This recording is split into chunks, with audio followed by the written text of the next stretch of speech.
Hey, what is up YouTube? aer0plane here, and I'm back with an update video of everything that we've learned so far since the previous video I released. So since then, there has been additional updates to patch notes. There have been leaks from the China client that we have some gem information. There's going to be some caveats there whether it's translated well, but yeah, pretty much the updates to the POB, as well as including 4 loadouts now, pretty much the level 70, level 80, 90, and we do have the aspirational POB that you're looking at right now, sitting at 4.7 million. Personally, not in the best spot that I would like, but with the number of changes that will be happening to the passive tree, I will not be spending too much time configuring and min-maxing the aspirational POB just because there's so much we don't know yet. But regardless, I do have this framework in place in terms of the tree, the gear, and we will edit it once the league starts. So just a couple of caveats that I want to talk about. So the passive tree is unknown, as I just mentioned, until the launch day. Maybe we get it when the patch note drops, when we can actually download the patch. Secondly, the leaks might not be in the final state, so I want to put that out there. The buffs and nerfs are simulated to the best of my ability, and I've tried to unpad the areas where I think it's padded as well. So let's get into it. So what are the changes since the initial POB that I made? Number one is that I believe that in this upcoming 0.3, Galvanic will have more damage and will have better clear. And with the new supports that we're going to get plus Voltaic auto mark, I think our clear is going to be a lot better with Galvanic, which is amazing. And Shock Burst has less damage because of the nerfs to number one, the skill gem on the pulse. We get 15% less damage there, as well as the martial tempo nerfs. So they reduce martial tempo from more damage to from more attack speed to increase attack speed. So that's going to be a nerf there. So overall, that's going to be the summary.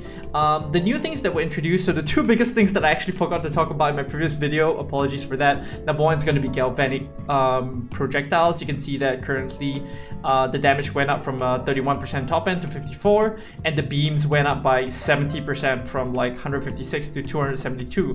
The fragments previously was 6, now it's going to be 8, so the shotgunning potential of Galvanic for monsters near you is going to be a lot stronger, and you know, you're going to hit a lot more monsters, you better clear, better damage, so it's going to be very nice. Mana cost got reduced, so there's a huge quality of life improvement.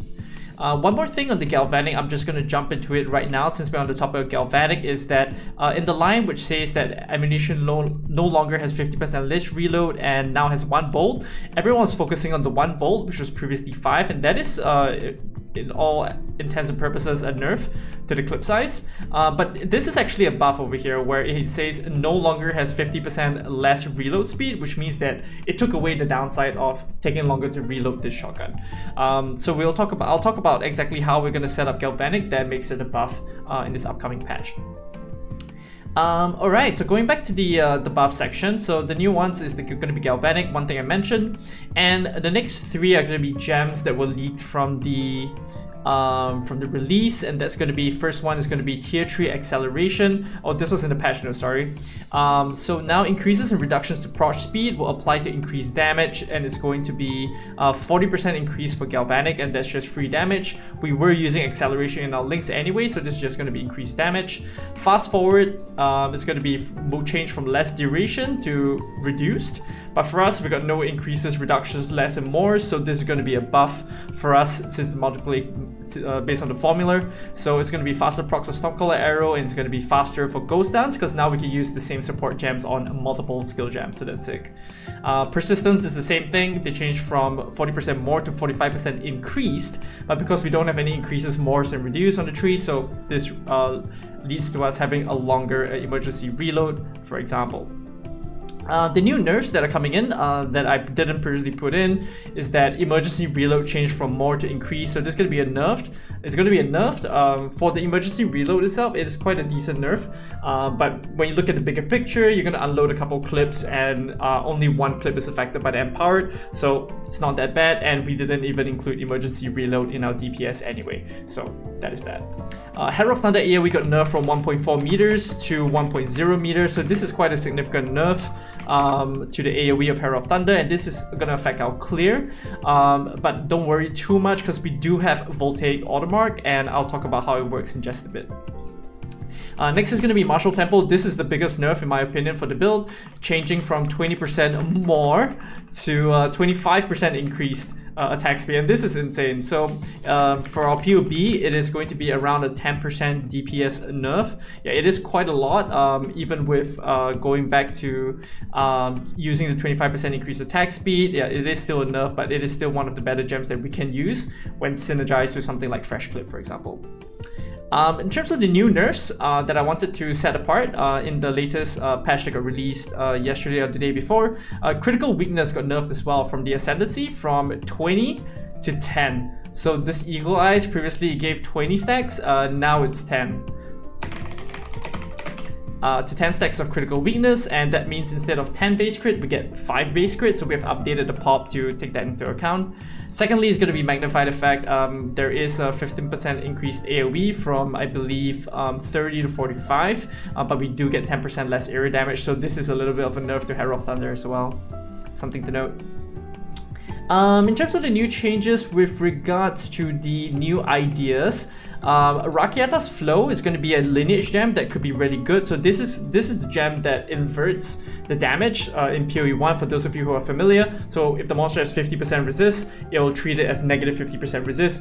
An insane support, but the support gem that I would believe is going to be so popular with almost every single build that uses elemental damage that's going to invert it. So I believe that this will be very expensive and will likely be very rare. I think GG is aware of how strong this is. Another thing to explore is going to be early on. You could opt into Kitokos with Electrocution, with Emboldened Avatar, which will be decent for mapping. And lastly, it's going to be a Shard Scavenger in a custom crit snap setup that could help you reload your magazines better. So that's something that we can explore as well. But not something I have in my main setup, but something that we can explore towards the end game. So things to ponder about. 4 things I've included here since the previous release that I talk about of the POB. Number 1, call shots AoE radius. We don't know what the mark radius is going to be, and we don't know the frequency of the mark trigger, but I think I'll take this opportunity to talk about how I imagine Voltaic mark to work and why I believe it's going to really help with the map clear. So the black circle is going to be your character, the blue circle is going to be the called shots auto mark AoE. So you can see that all the monsters in the red, they are going to be immediately marked in our radius. We don't know what's the frequency of the mark. We don't know if it requires energy to mark, but I believe that it may not need energy and it's just going to be a periodic, let's say every 5 seconds, every 2 seconds, whatever it may be. We don't really have the details yet, but it's going to mark these enemies in radius, and when they die from Voltaic mark, one of the interactions with Voltaic is that it applies that monsters that are affected by mark, when they die, they will trigger a Nova in a huge radius. So you know that Herald of Thunder has a radius of now going to be 1 meter without scaling. Without support gems, it's going to be 1 meter. For Voltaic Mark, it's going to be 2.6 meters. So Voltaic Mark explosion is going to be a lot bigger than the Herald of Thunder, and this is just a simulation of how it would look like. For example, if this is the radius around your character and you kill these monsters in the Galvanic in blue, they will start exploding, and the explosions could chain, could kill, and on top of these explosions from Voltaic, you'll have a smaller explosion from Herald of Thunder for those monsters that get hit, and yeah, it's just going to create a chain reaction for a simulation like this. And for dense pack that you see in the maps where you're just blasting forward into a huge pack, is going to be really insane for the monsters in your area of effect that will chain the Voltaic mark explosions as they die, and this could be very satisfying, and I imagine this will really help with clear in your maps. Alright, next is going to be Plasma Blast Primer. So this is another tech that I'm exploring, and this may be if sprint is really bad. If you recall previously in 0.2, for those of you who followed my build, I used Weapon Swap Blink, but that's no longer on the tables. So now the alternative to that is that we'll be sprinting instead. And if sprint is really bad and we can't really use it effectively, although they did buff it saying that we can sprint continually whenever we are running, there's a new setting now in the latest patch, they mentioned that. If that is not good, an option that we can explore is going to be using Plasma Blast to apply shock instead of Stormcaller arrows. And the downside to Stormcaller arrows is that we'll need a bow on the offhand to swap to apply it, which means that we cannot use movement skills like Shield Charge or Leap Slam, for example. But if we use Plasma Blast, we can use it on our first weapon swap, and on our second weapon swap, we can use the no cooldown Shield Charge for mobility instead. So that's just an idea to explore. With the new increases in duration on shock, as well as the shock effectiveness from Plasma Blast, the new buff Plasma Blast, this could be a good option that I may explore in the upcoming league. So next is something I mentioned above as a continuation. So Shield Charge, we can also link to the new Martial Tempo support, the tier 3, which gives a 35% increased attack speed instead of 25. There is a downside to the reduced damage, but that doesn't really affect us because we're just using it for mobility anyway. Lastly, something that we are not sure whether this works or not is going to be the Cult Shot's Ascendancy for Automark. It does have the wording that it bypasses mark limit. I'm not sure if bypass mark limit means that we can mark an unlimited number of enemies in our AoE, and or it can apply more than one mark type to the enemies in our radius. So I'm wondering if we can apply Sniper's Mark, Voltaic Mark, Freezing Mark, for example, to the monsters in our radius, or is it just one mark for multiple enemies, or it could be both, right? We can apply like three marks on every single enemy in our radius. Maybe that's it, but something that I'll definitely test out once the league launches. Alright, and I've broken down all the leaks of the China gems that we can potentially use. So if you guys are wondering, I did provide the links above to the patch notes for the latest updates, as well as the leak to the China gems on POEDB. So you can take a look there if you want, but I've consolidated it here. So one is going to be if Cold Shots is an energy skill, we could use Boundless Energy here. Second is going to be something for Plasma Blast for shocks. So Ambrosia is going to be the gem link, but in the POEDB leaks, it's called Immortal Butterfly there.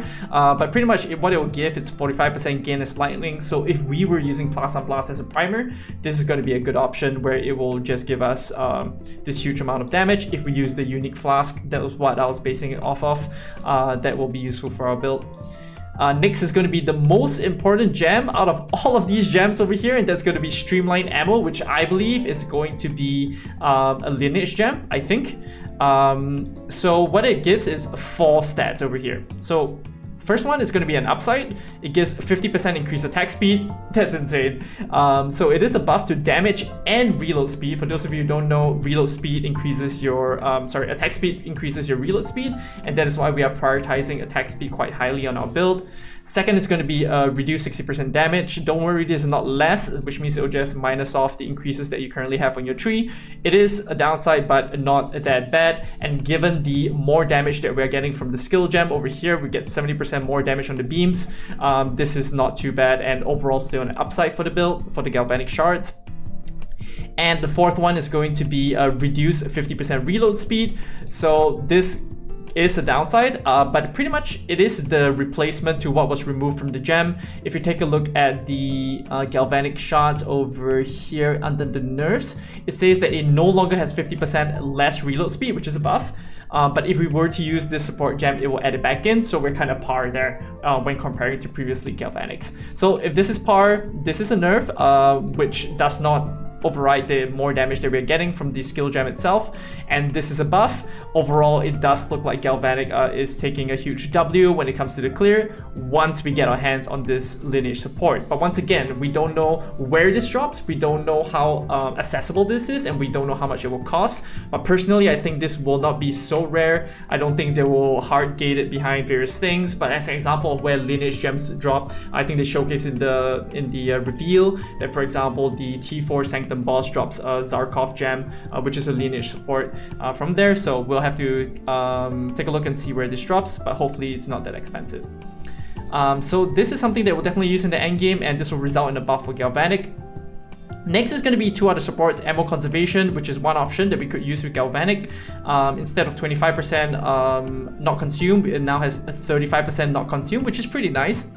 And when you pair that no consume with the point on the tree for 15%, we do get something like 50% no consume as the example. And alternatively, we could use something like double barrel, which will automatically reload when enemies are heavy stunned. I'm not sure how often we can heavy stun, something that we could potentially test out. It does have a downside to the reload speed, but it adds an additional bolt.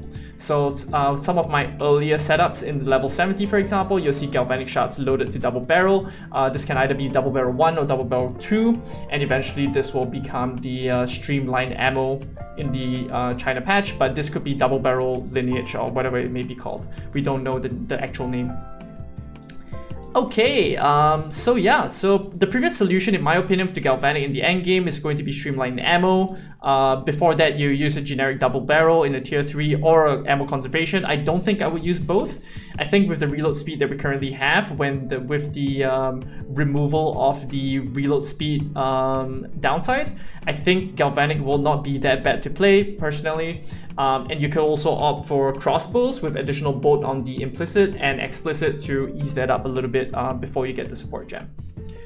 Other notes, something that I was thinking about, so just in case for those of you who are playing the build, it's going to be, if you weapon swap Stormcaller, make sure that you have a bow with over 250p DPS, because you want to inflict a good amount of shock on a weapon swap, or have a lower P DPS with flat lining. Of course, the bigger the better, increases your chance to shock. Attack speed is going to be a bonus, and make sure your quiver has no pierce, and attack speed and damage is going to be a bonus. The aspirational POB does go into a lot of offense, and you can honestly swap to defensive approach if you want. So for example, Wind Ward instead of Point Blank on the Ascendancies, more defensive affixes, use Adzeris instead of Sandstorm, which I'll go into the aspirational POB, using a Sandstorm Visage instead of Adzeris for defense, and then you can use things like Subterfuge or go into Deflection, which we don't really have much information on at the moment. Something that I'm thinking about is going to be potential problems with mana sustain, but we do have a new keystone that has elemental leech, so we can technically opt for a one glove affix for fist leech.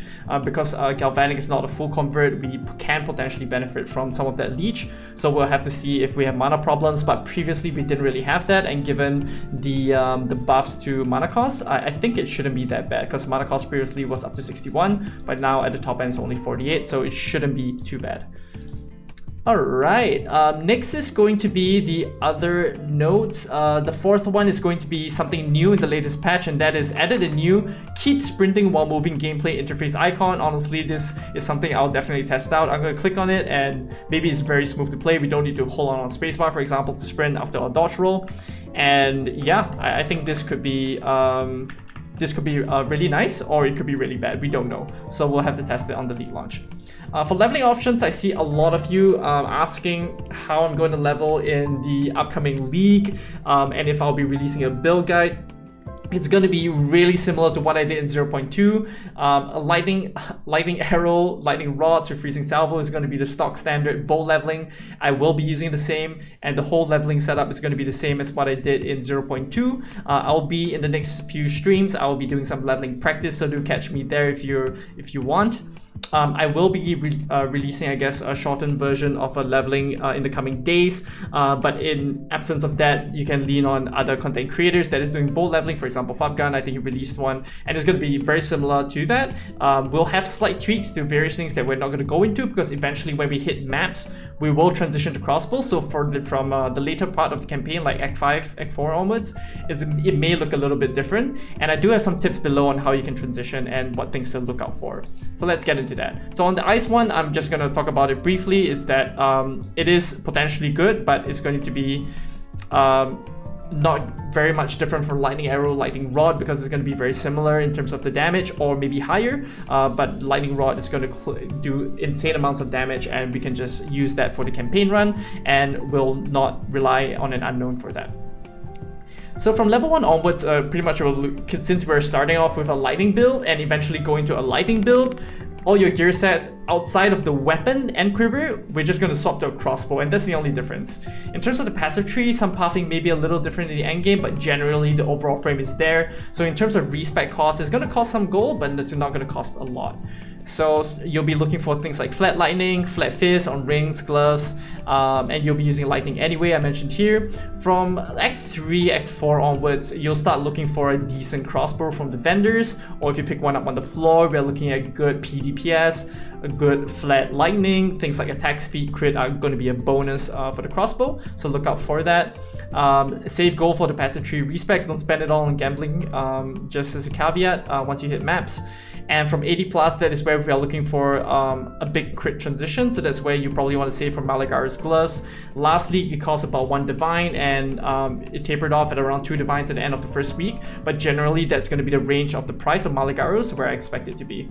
Luckily Fabgun didn't use Malagaro's in his endgame pops, so hopefully it won't be too expensive and it'll stay around this price from what I estimate.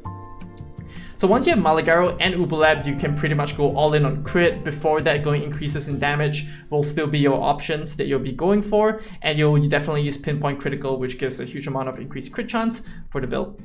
And lastly, it's going to be spec of instant reload, and this is with regards to once you get your hands on streamline ammo, that's the lineage gem I was talking about before, you won't need the instant reload that we spec on our tree in our first transition.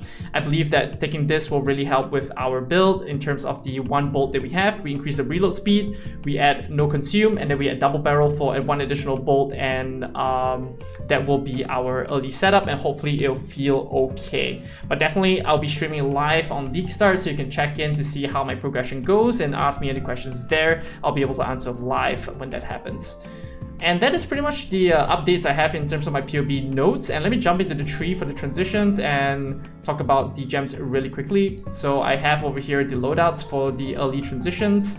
And early in maps, you can see this is going to be the tree. It's going to be very similar to our end state of our bow build. We'll have most of these nodes anyway. The only things we'll need to set up is going to be the weapon swap passes and take out a few of the early damage nodes that we'll be taking just for campaign progression, and then we can path to these areas. So this is going to be a level 73. I do have like a level 69 one, and then this is going to be a level 74 tree, so you just click wherever that makes sense for you. And this is going to be early transition, and then once we get to crit, this is what it's going to look like. We're going to spec into all the crit nodes that you see over here, and this is level 86 tree. And then I did talk about the Maligaros, and you can see the gems. I do take it according to that. Just keep in mind that the calculation, because of the calculations, I unchecked martial tempo, but this is going to be the order of the gems that you should be prioritizing. And for the level 80 plus tree, this is going to be having pinpoint critical after the transition. It's going to be mandatory for the build. And for the aspirational pop, that's going to be the final thing I want to talk about. That is going to be, you can see a level 96 tree. I did leave a few points out. We should be like level, potentially level 99 now, given that they reduced the XP requirements in the early levels. So it's going to be a lot easier to get to higher levels in PoE 2 now, hopefully. And with the aspirational pop, we did get up to quite high numbers at 4.7 million damage, and let me share how I've managed to achieve that. And by the way, if you're comparing these numbers to other builds, just keep in mind that a lot of things are not calculated in. This is just the pulse damage of shock burst. We don't count the projectile damage of shock burst. Neither are we counting a lot of these things here on our unpadded stuff. Like Sniper Smart, Charge Infusion. Like if we do add a lot of those in, like the numbers will be pretty high. Like Sniper Smart, and then we add in the shock, we increase the shock to like 100%. We add the Mark 10% more damage taken, the Cowl 11% more damage, emergency reload that's not calculated. It's going to be hard to include that. So things like that. There's a lot of things not calculated in, but I do estimate our actual damage to be close to 1.5 times the number that you see here for the final damage on shock burst, if you do want to compare to other builds in that retrospect. In terms of how we set up the final pop, you can see that this is a really insane crossbow. Personally, I do not expect myself to get this crossbow, but maybe you can get good fist rolls with a decent amount of crit hit chance, and that alone is going to be enough to use this crossbow with, of course, some level of attack speed. And then the biggest change and the mechanic that I'll be playing around is going to be Sandstorm Visage. If you know, the crit weakness was reduced from 20 stacks to 10 stacks, so that halved our base crit that we're getting, and we're going to get some back from Sandstorm Visage. And in our endgame POB, we're no longer using Maligaros, which means that we'll need to scale critical strike multiplier.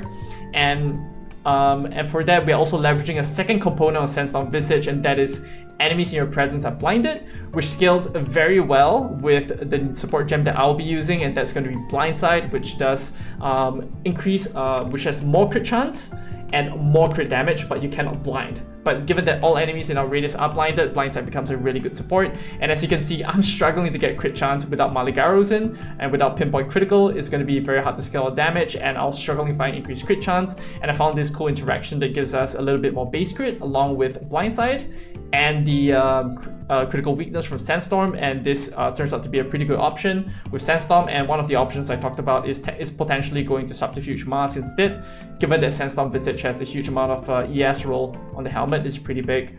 And yeah, that is pretty much how I approach building it, and we do get to much larger numbers than the level 90 POB that you see over here. But do keep in mind that it is very aspirational in terms of the damage. You can see that it's 3 times more, almost 3 times more than what we have over here. So yeah, something to look forward to. And there's going to be a lot of changes in terms of how we're going to gear, and we're going to explore like the Abyss bones, you know, how we're going to scale our gear to get some cool stuff, potentially deflection as well. And the support gems, we'll have to see exactly what they look like on League launch, because those can change.